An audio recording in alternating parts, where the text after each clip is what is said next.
NASA anti-asteroid technology, I give you a space shotgun that shoots balls. No, seriously, bro. Step 1, deploy the shotgun. Step 2, point at target. Step 3, shoot the shotgun. Step 4, win. Fire shotgun. Win. Oh my god, is this real? Thor News presents. And hey, Alex, technically, if you wanted to have a good example, artist interpretation of the ARM program, wouldn't that dog only be getting a pepperoni instead of the whole slice of the pizza? NASA's bold asteroid capture mission pluck. Stay cool. I don't know if you know this. Thor News is for winners, and that's why you're here. So stick around. This is something NASA rejected. Houston, be advised. We've got a video message. I'm gonna have to science the shit out of this. Hit the button, baby. Stay cool. This is a Thor News presentation.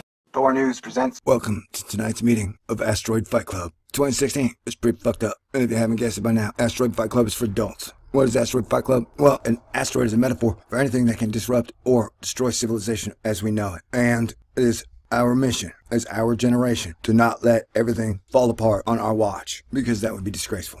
So we have to understand the problems and then figure out how to solve them together. Tall order, I know, but we're all very, very special. We've been 7,000 years in the forging just to be the people we are today. So we need you at the top of your game. All right, NASAWATCH. Armed defenders forecast nasty things if it is canceled. By Keith Cowling on June 7th, 2016. Saving NASA's ARM and the Journey to Mars. Op-ed Louise Friedman, Space News. The House Appropriations Committee may have just induced such a paralysis by proposing to block funding for NASA's Asteroid Redirect Mission, ARM. Yeah, I made fun of ARM.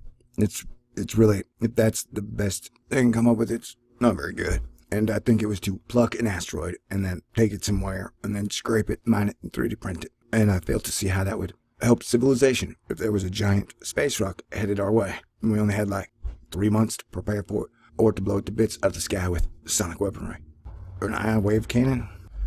This mission represents the first step in the journey to Mars, and not only is the mission supposed to protect Earth from deadly space rocks, but it was also supposed to be a great help to the journey to Mars. How? I don't know, man. Really. Advances needed technologies from Mars and gives Orion and SLS their first real exploration mission. If their action to stop ARM is allowed to stand, there will be no human space exploration earlier than 2030. Well, that is depressing. We landed back on Earth from the moon on my first birthday, 1972. The last time we've been to the moon and did any real type of human space exploration. That's like a 70-year gap. I mean, robots are cool and all, but I can think of a lot of good reasons to keep human beings in the game. If their action to stop ARM is allowed to stand, there will be no more human space exploration earlier than 2030. A delay of at least 5, and more, likely 10 years, in any journey to Mars. The space community's lack of support for NASA and ARM is a shot in our foot. A delay of at least 5, and more likely 10 years, in any journey to Mars. The space community's lack of support for NASA and ARM is a shot in our foot. And we were already hobbling on crutches with one broken arm and shattered collarbone. That is not good news. Its political lesson of undermining a presidential initiative for a human Mars goal will not be lost. Well, I'm not sure that's so great. Has there ever been a political lesson that anyone has learned, that anybody liked?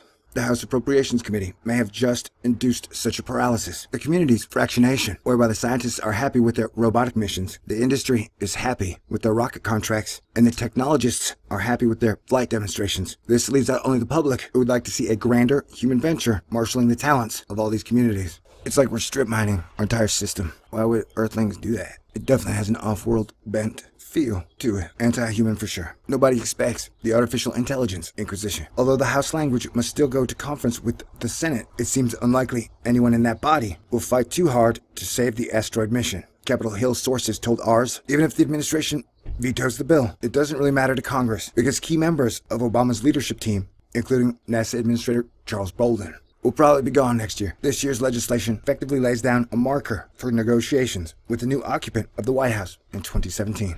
If the human space exploration program is ever going to come back alive, it's going to need presidential leadership. We're going to need a plan and direction. But right now, America is dog paddling, chasing its tail. And I would say its spirit is low. Keith Snow. Come on, Lou. The reason that so many people are against ARM is that its avowed purpose of enabling humans to go to Mars has been repeatedly demonstrated to be bogus. At best, a needless detour. Well, it was a crappy idea, and just kind of silly all the way around. Friedman's own words focus on the case in point. ARM is an attempt to give SLS Orion somewhere to go other than Mars. The Planetary Society co-hosted the workshop that spawned the idea, and helped lobby the White House to include it as a feel-good thing to do, so their disappointment is understandable. ARM's total lack of credibility in any reasonable Journey to Mars scenario is widely accepted by the robotic and human exploration communities alike. Why do all these articles have to be sad today? There's nothing worse than an Asteroid Fight Club meeting that is sad. What happened to all the leadership?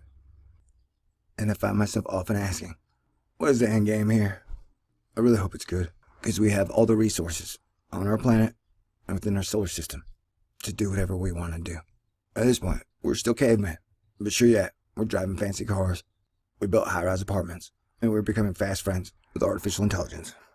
But as long as man is still fighting man for ancient reasons, we've barely stepped out of the cave, man. Asteroid sucker punch, nobody wants that. Ladies and gentlemen, are you ready for the latest and hottest NASA anti-asteroid technology? I give you a space shotgun that shoots balls. No, seriously, bro.